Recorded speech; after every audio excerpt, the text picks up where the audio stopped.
오늘 본문 22절까지 읽었는데 한 11절까지 정도를 우리가 좀 디테일하게 다루고 설교를 마치려고 합니다. 우상의 도시 아테네에서 바울은 굉장히 알찬 내용을 가지고 아레오바고 광장에서 강론을 펼쳤지만 그러나 몇 사람의 회심자밖에 얻지 못했습니다. 그리고 이제 바울은 아테네에서 서남쪽으로 약 88km 정도 떨어져 있는 고린도에 도착을 하게 되었습니다. 이제 이 고린도는 바울의 제2차 전도 여행의 마지막 도시입니다. 바울은 이곳에서 11절에 보니까 1년 반 동안 정도를 머물렀다고 기록을 하고 있습니다. 근데 고린도에서 그가 참 많은 일을 했는데, 고린도에서 그 사도 바울의 첫 서신이 데살로니가 전후서거든요. 그것을 이 고린도에서 썼습니다. 그리고 이제 로마인들에게 보내는 편지, 우리는 이제 로마서 이렇게 이제 공부를 하고 있는데, 그 편지도 바로 고린도에서 보낸 편지입니다. 참 고린도에서 1년 반 동안 많은 일을 했죠. 고린도는 잠깐 소개하면 로마 제국에 속해 있었는데 아가야 지방의 수도입니다. 수도. 그러니까 그만큼 인구도 많고, 중세 시대에 인구가 한 75만 정도 됐대요. 근데 중세 시대 때 75만이면 와, 이거는 뭐 서울쯤 된다고 볼 수가 있을 것 같아요. 이제 지금 우리 시대로 따지면 한 천안이 한 80만, 그 정도에서는 5만 정도 모자라는 숫자인데 엄청난 인구입니다. 굉장히 상업 중심 도시로 유명한 도시가 바로 고린도입니다. 이집트, 수리아, 그다음 팔레스틴 여기까지 연결하는 그런 해상 육로 요충지로 로마 제국의 최대 상업 도시 중에 하나가 바로 고린도였다고 해요. 그런데 우리 경제적인 그리고 이 타락 이것은요 굉장히 연결고리가 깊지 않나, 그런 생각을 좀 해보게 되죠. 고린도도 마찬가지로 부와 호사, 그리고 타락과 음란, 이 판치는 굉장히 부도덕한 그런 도시였습니다. 한 예로 우리가 아프로디테 신전을 예로 거둘 수가 있는데, 그 로마 신화에 보면 이제 그 사랑의 여신 그래가지고 그 여신의 이름이 아프로디테예요. 그런데 이제 그 여신을 섬기는 신전이 이제 아프로디테 신전입니다. 그런데 그 여신의 이름에 걸맞게 1000명이 넘는 여사제들이 이 신전 주변에서 뭘 하고 있었냐면 매춘을 하고 있었어요. 예배한다는 명목으로. 그러니요 얼마나 난잡하고 얼마나 폭력적이고 얼마나 질병도 많았겠습니까? 오죽했으면 많이 들어보셨을 거예요. 오죽했으면 고린티아조 그래서 이게 무슨 말이냐면 이런 고린도 사람 같으니라고, 그런 말이에요. 이게 이제 고린도 사람처럼 되게 음란하다, 이제 음란한 사람들을 가리켜서 이런 고린도 같은 사람을 봤나, 이게 코린티아조예요. 그러니까 얼마나 이 고린도가 어떤 도시인지 잠깐 소개하는 것만 해도 상상이 되죠. 그러다 보니 이제 바울 편에서 볼 때는 아테네도 우상이 뭐 정말 바글바글한 도시였잖아요, 그죠? 인구수보다 많은 우상이 많은 도시. 아테네도 그렇고 고린도도 그렇고 그냥 연거푸 이런 도시를 만나니까 아무리 영적으로 무장한 이 바울도 얼마나 긴장이 되고 지쳤겠습니까? 더군다나 아테네에서 열정적으로 그가 그 전도를 열심히 했는데 그 결과가 썩 좋지도 않았어요. 그리고 다른 지방에서처럼 예를 들면 데살로니가나 뭐 빌립보나 막 교회가 만들어지고 그런 일도 전혀 없었고, 더군다나 실라와 디모데 동역자도 없이 호롤단신 이제 고린도까지 왔으니까 철인 바울일지라도 굉장히 위축되고 지쳤을 거라고 생각을 해봅니다. 가만히 우리가 사도행전을 살펴보면 바울의 패턴을 좀 우리가 알 수가 있는데, 이런 것을 알 수가 있어요. 바울이 날고 길 때는, 아주 성적도 좋고 잘 나갈 때는 언제였냐면 동역자들이 함께 있었을 때였어요. 예를 들어 바나바나 그리고 실라, 그리고 뭐 누가, 그리고 디모데, 이런 사람들과 같이 있을 때 바울은 뭐 안디옥 교회에서도 굉장히 잘 이렇게 출중했고, 그리고 전도 여행을 떠나면서 데살로니가 교회 사역자들과 함께 있을 때 빌립보 교회, 그리고 지금 오늘 고린도 교회, 아주 많은 교회들을 개척을 했습니다. 그런데 이상하게 혼자 있을 때는요, 아테네 혼자 있었잖아요. 힘을 크게 쓰지를 못했어요. 고린도에서도 여기 보니까 일찍이 아굴라 부부를 만났다고 표현하고 있는데, 고린도에서도 일찍이 아굴라 부부를 만나고 나서야 이제 바울이 힘을 발휘를 할 수가 있더라라는 거죠. 여기서 우리가 알 수 있는 것은 뭐냐면, 불세출의 바울도 사람이더라. 그죠? 바울도 여러분 사람이죠? 연약한 사람이에요. 하나님이 함께 하지 않으시면 안 되는 사람이라는 거죠. 바울도 다른 이들과 동역을 할 때 역동이 일어났다는 거예요. 제가 말씀드렸잖아요. 동역할 때 역동이 일어난다고. 동역을 뒤집어 보면 역동이죠. 그죠? 베드로도요 마찬가지입니다. 초대교회에서 복음을 전할 때 베드로와 항상 같이 붙는 이름이 있었어요. 누굽니까? 사도 요한. 항상 같이 붙어 있었어요. 그러니까 역동이 일어나는 거예요. 여러분, 예수님도 공생애 동안에 혼자 있었어요? 아니면 제자들과 같이 있었어요? 12 제자들과 한시도 떨어지지 않고 같이 있었어요. 사랑하는 여러분, 저는 저와 여러분이 유아 독존, 독야 청청 이런 의식을 버리게 되기를 주님의 이름으로 축원드립니다. 홀로는 없어요. 하나님도 홀로 아니에요. 삼위일체 공동체시잖아요. 아무튼 적잖이 이제 다운되어 있는 바울에게 하나님께서 두 가지 아주 기가 막힌 경험을 고린도에서 하게 해주십니다. 그 위주로 오늘 본문을 좀 보기를 원하는데, 첫 번째는요, 우리 삶에도 적용이 될 수 있을 것 같아서, 첫 번째는 새로운 동역자를 만나게 해주십니다. 두 번째는 하나님의 위로와 약속의 음성을 하나님이 직접 들려주세요. 이 두 가지 큰 경험을 고린도에서 하게 됩니다. 우리 차례대로 한번 보겠습니다. 2절에서 3절 읽겠습니다. 시작. 그곳에서 그는 아굴라라 하는 출생한 사람인데, 유대 사람들은 모두 로마를 떠나라는 클라우디오 황제의 칙령 때문에 얼마 전 자기 아내 브리스길라와 함께 이탈리아에서 내려온 것입니다. 바울은 그들을 찾아가 그들과 함께 일하며 지냈습니다. 바울도 그들과 마찬가지로 천막 만드는 일을 했기 때문입니다. 자, 고린도에 도착한 지 얼마 되지 않은 시간에 바울이요 동지를 만나게 되는데, 그냥 동지가 아니라 평생 동지를 만나게 돼요. 그 부부의 이름이 오늘 뭐냐면 아굴라 브리스길라 부부였다는 거예요. 그런데 놀랍게도 직업이 같아요. 그 바울 선교사의 주업은 선교사고 부업은 천막 제조 업자였습니다.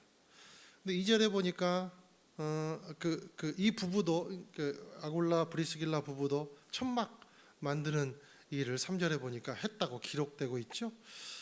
2절에 보니까 아굴라는 이제 남편 이름이 이제 아굴라인데 유대 사람으로 본도에서 출생한 사람이라고 이렇게 그 소개가 되고 있어요. 본도는 터키 북쪽에 보면 이게 그 지도나 성경 지도 같은데 보면 비두니아 엔 본도 이렇게 표현이 돼 있을 거예요. 그런 이제 지도가 있거든요. 그러니까 비두니아나 본도나 똑같은 말이다.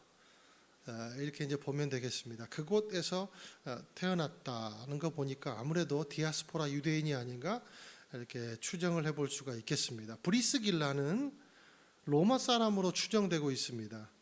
그 2절에 보니까 이들이 글라우디오 황제의 칙령에 의해서 로마에서 추방을 전 유대인들이 추방을 당하게 되는데 그때 이제 그 이들이 이제 고린도로 온 거죠. 그때 추방을 당할 때 살던 곳이 어디예요? 이탈리아. 그러니까 로마 이었다는 거죠. 그래서 아무래도 이 그 아굴라가 로마로 가서 이렇게 그 브리스길라를 만나 결혼하지 않았나 생각이 들어요. 근데 이들이 이제 추방 때문에 고린도에 왔고 또 같은 직업을 가진 사람인 바울의 동역자가 된 겁니다. 동종업계 모임에서 만났는지 세미나에서 만났는지 아니면 일하다가 현장에서 아파트 현장에서 만났는지 뭐 그것은 우리가 알 수가 없지만 하나님이 이렇게 붙여 주신 거예요. 하나님의 선물이죠. 근데 이 아굴라 브리스길라 부부가 그 은사를 받은 게 있습니다. 그게 뭐냐면 티칭의 은사를 받았어요. 굉장히 양육을 잘해요. 이 부부가요 성령 체험을 하고 복음을 제대로 만난 뒤에 많은 사람에게 영향을 주었는데 그중 한 사람이 누구냐면 대표적으로 소개되고 있는 인물이 24절 이하에 나와요. 아볼로라는 사람이에요. 근데 이 아볼로가 얼마나 뛰어난 성경 교사하고 전도자냐면 전도를 정말 열심히 했거든요. 선교 그리고 성경을 엄청 잘 푸는 그런 아주 훌륭한 사람이었습니다. 얼마나 그 바울이 그래서 어떻게 칭찬하냐면 고린도전서 3장 6절에 보면 내가 복음을 심은 사람이면 이 아볼로는 물을 준 사람이다 이렇게 표현하고 있을 정도로 아주 훌륭한 사람입니다. 그리고 아볼로를 따르는 사람이 많았어요. 그래서 아볼로의 그 의지와는 무관하게 계파가 생겼습니다. 아볼로 계파. 그래서 바울이 그 막 꾸짖는 것도 나오죠. 누구는 뭐 바울파, 누구는 뭐 아볼로파, 누구는 뭐 게바파, 막 세례파, 막 그래가지고 이런 거 하면 안 된다 이렇게 막 꾸짖을 때 이제 아볼로라는 이름도 나와요. 이런 아볼로에게 성령의 세례를 가르쳐주고 복음의 진수를 심어준 사람. 그래서 아볼로를 그냥 일치월장하게 만들어준 사람이 누구냐면 바로 이 브리스길라와 아굴라 부부예요. 그러니까 얼마나 훌륭한 사람을 하나님이 고린도에서 바울에게 붙여줬는지 참 감동이죠. 그리고 이 브리스길라 아굴라 부부는요 바울과 오랫동안 사역을 하고 동행을 합니다. 목숨을 바쳐. 그리고 여기 18절에 보면 아까 읽으셨는데 시리아로 배를 타고 이제 2차 전도 여행을 마치고 가게 되는데 누가 동행합니까? 브리스길라와 아굴라 부부가 함께 동행을 해요. 그래서 오죽 했으면 이 로마서에서 바울이 16장 4절에 보면 이 브리스길라 아굴라 부부가 위험을 무릅쓰고 내 생명을 구해준 사람이다. 난 참 이 부부에게 너무 감사드린다. 문안 좀 해달라 나 대신. 이렇게 이제 편지를 쓰고 있는 거죠. 그러니까 핍박과 실패를 맛보고 호롤단신 고린도로 온 바울에게 이 부부가요 얼마나 위로가 됐겠어요. 고린도가 바울에게 위로와 축복의 땅이 된 이유가 바로 여기 있습니다.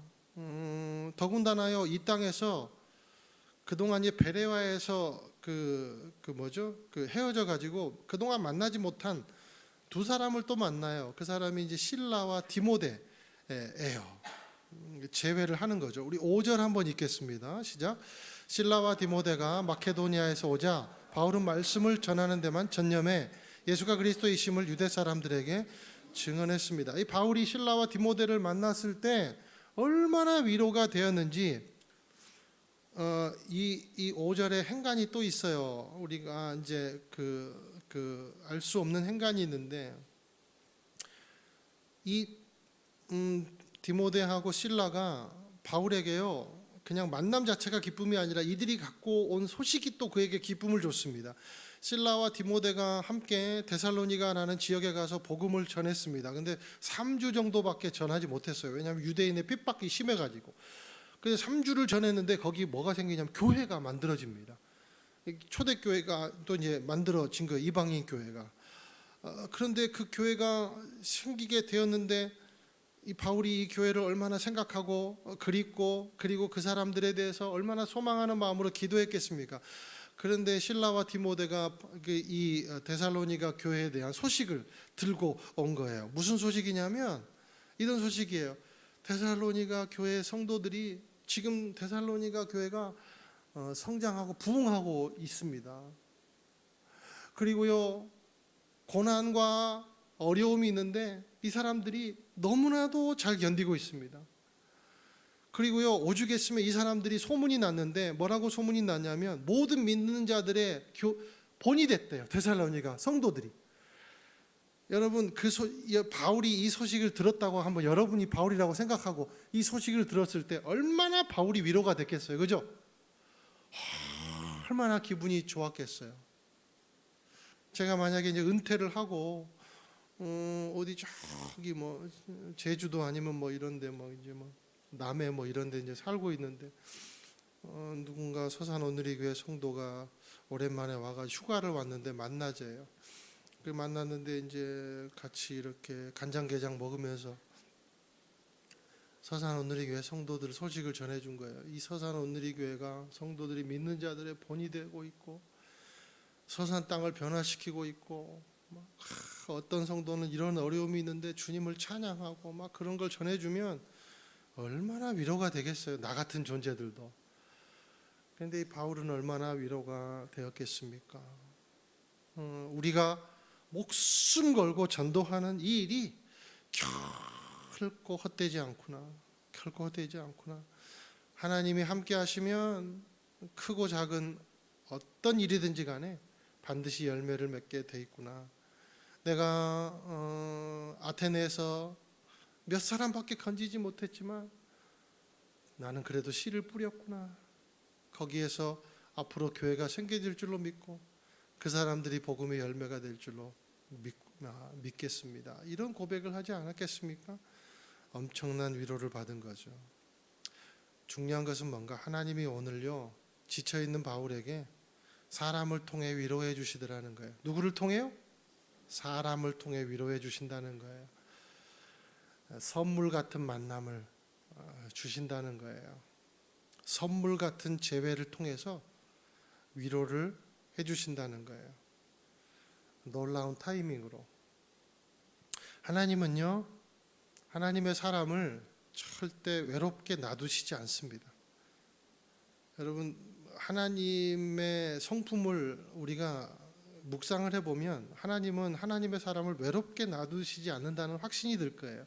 여러분, 성령님의 다른 말이 뭡니까? 성령님의 다른 말, 돕는 분, 그리고 옆에 함께 있어주는 분, 이분이 성령님이세요.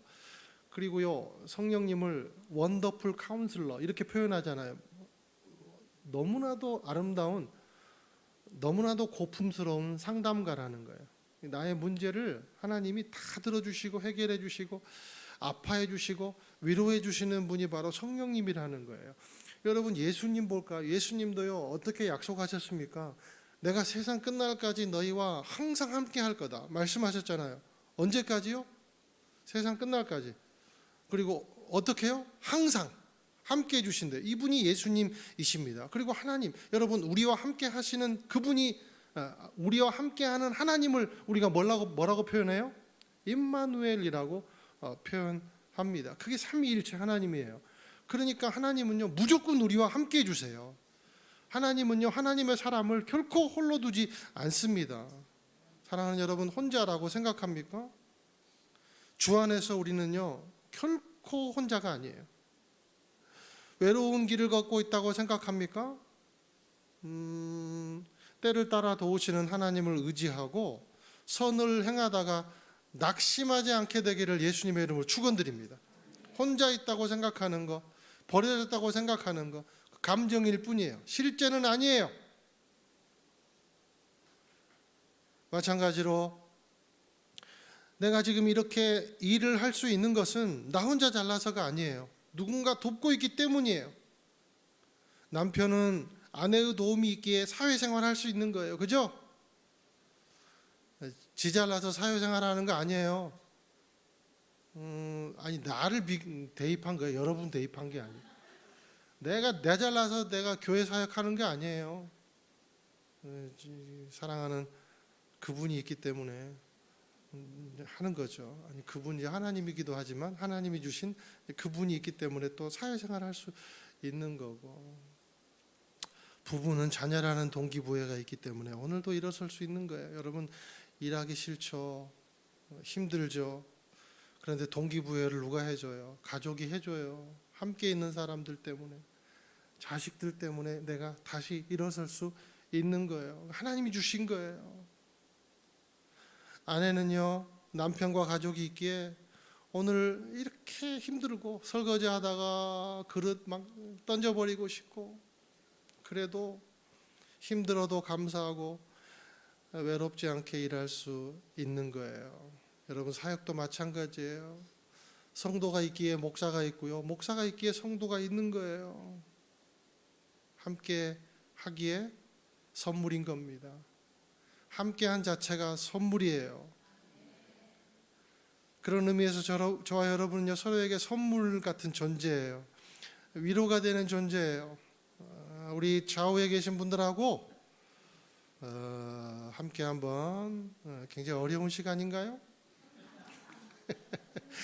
당신은 나에게, 와 그렇죠, 바로 이렇게 바로 나와야 돼요, 리액션이. 자, 해봅시다. 당신은 나에게 선물 같은 존재입니다. 한번 인사해 보세요.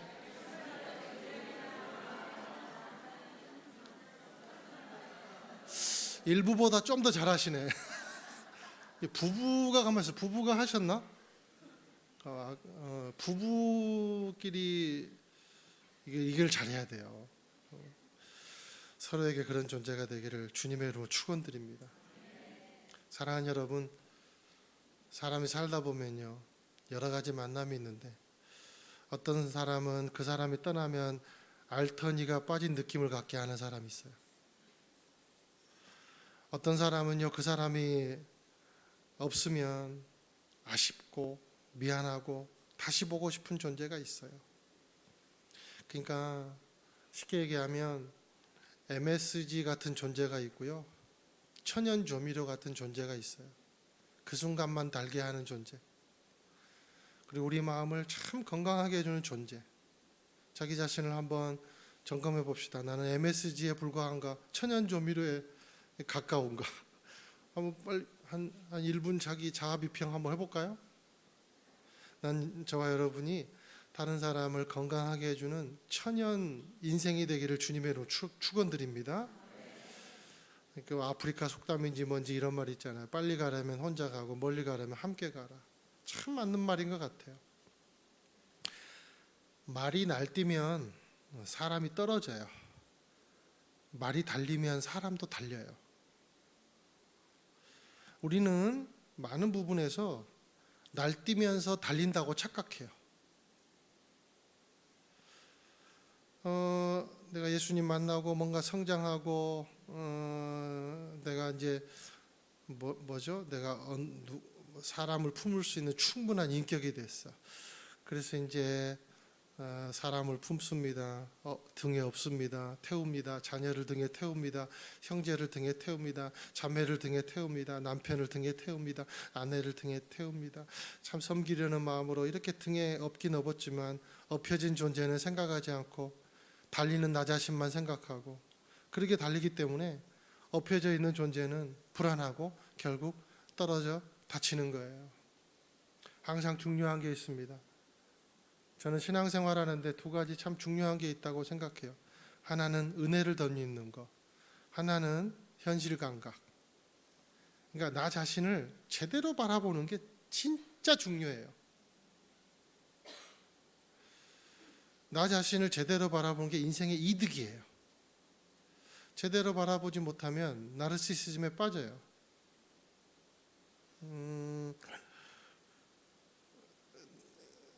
사랑하는 여러분, 저와 여러분이 은혜에 충만하기를 바랍니다. 그리고요, 현실 감각이 있기를 축원드립니다. 그래야만 브리스길라 아굴라 부부가 되는 거예요. 그래야만 실라와 디모데처럼 다시 만나도 껴안을 수 있는 사람이 되는 거예요. 바울, 네가 뭐가 잘났어? 나 따라해. 그래 보세요. 자기를 잘 알고 나는 도와주는 사람인가, 리드하는 사람인가를 딱 알고 그대로 행하잖아요. 끝까지. 그러니까 여러분, 성경에 이 사람들이 얼마나 훌륭한 사람들로 묘사가 되고, 바울이 오죽했으면 정말 감사한 사람이다라고 문안하라 그러잖아요. 저와 여러분이 선물 같은 존재, 보면 위로의 존재가 되기를 예수님의 이름으로 축원드립니다. 바울이 2차 전도 여행을 하면서 보세요, 여러분, 얼마나 힘든 시기를 보냈는가. 볼까요? 여러분, 빌립보에서는 감옥에 갇혔어요.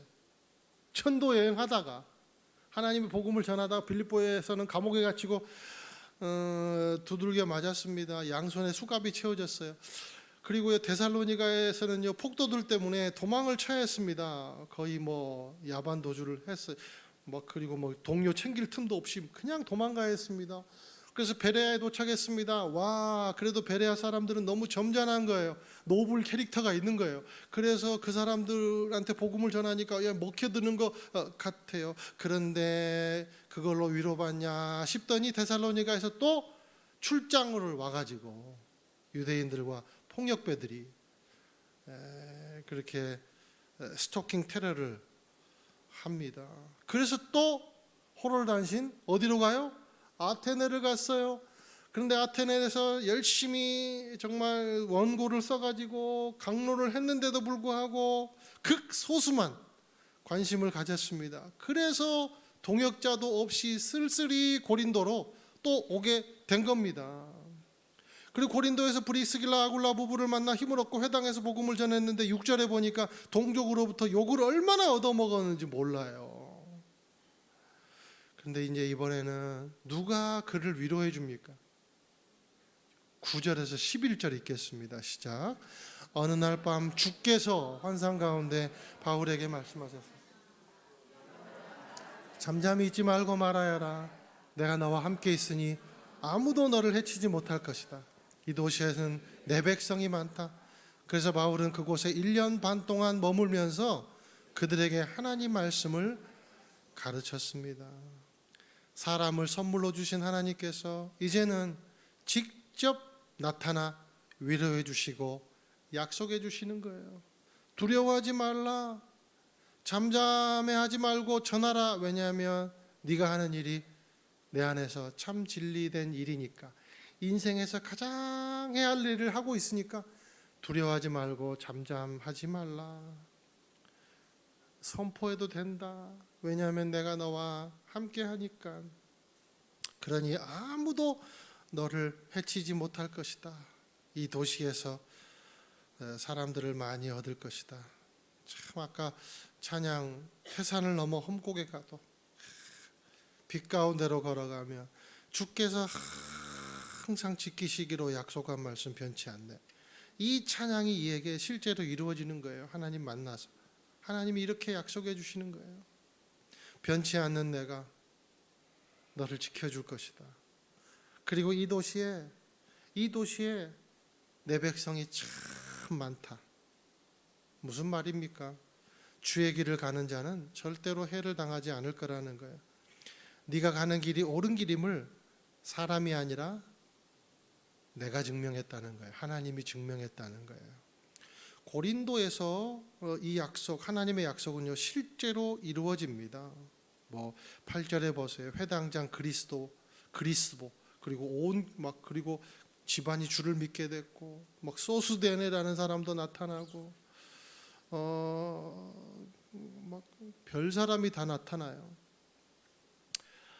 하나님께서 교회를 만들어 주신 거예요. 그리고 하나님의 약속대로 실제로 고린도 교회가 이곳에 세워집니다. 고린도 교회가 바울이 나중에 편지를 쓰죠. 고린도 전후서 29장이에요. 도합. 제가 쉬어봤어요. 그렇게 애정을 쏟았던 고린도 교회가 하나님의 약속으로 세워진 거예요. 바울은요, 나중에 13절 이하에 보면 유대인에 의해 법정으로 끌려갔는데도 불구하고 바울은요, 털끝 하나도 다치지 않아요. 하나님 약속하신 그대로. 그리고 손해보지 않아요. 다치는 일이 전혀 없어요. 그리고요, 18절에 보면 이런 일이 있는데도 얼마 동안 고린도에 머물렀대요. 평안하게 머물렀대요. 그래서 서신서도 쓰고 로마서도 집필하고 데살로니가 전후서도 쓰고 그리고 전도 여행을 평안하게 마치게 됩니다. 하나님은 하나님을 사랑하는 사람을 아세요.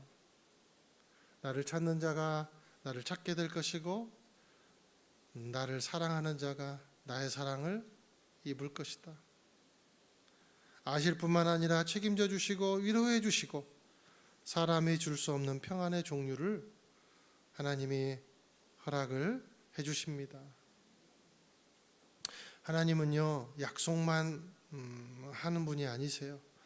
여러분, 제가 말씀드렸잖아요. 하나님의 말씀이 하나님이 하면 이게 뭐가 돼요? 하나님 뱉은 거니까 뭐가 돼요? 약속이 되는 거예요. 약속. 그래서 구약, 신약 약속이 되는 거예요. 하나님은 다 지켜주십니다. 하나님은요, 은혜 주십니다. 민수기 23장 19절 읽겠습니다. 시작. 하나님은 사람이 아니시니 변덕스럽지 않으시고 사람의 아들이 아니시니 마음을 바꾸지 않으시니라. 그분은 말씀만 하시고 실행에 옮기지 않으시겠으며 약속만 하시고 이루시지 않으시겠는가. 사랑하는 여러분, 혹시 하나님의 약속이 멀리 있다고 생각하는 분이 계세요? 아니면 하나님의 약속이 과거에는 유효했지만 지금은 유효하지 않다고 생각되는 분이 계십니까? 느낌일 뿐이에요. 여러분의 느낌은 현실이 아니에요. 하나님은요, 무소부재하세요. 전지전능하세요. 그리고 하나님은요, 그런 무소부재 전능하신 분이 사랑스럽기까지 하세요. 사랑의 하나님인 거죠. 하나님은요, 우리의 느낌에 따라 어쩔 때는 확연한 존재가 되고 어쩔 때는 묘연한 존재가 되는 게 아니에요. 저와 여러분이 십자가 앞에 서기로 작정하고 복음 안에 있기로 작정하면 하나님은요, 절대로 우리를 떠나시는 분이 아니십니다. 그 하나님과 함께 삶의 방향이 언제나 밝음과 진리로 나아가 전진하고 승리하는 삶이 되기를 예수님의 이름으로 축원드립니다.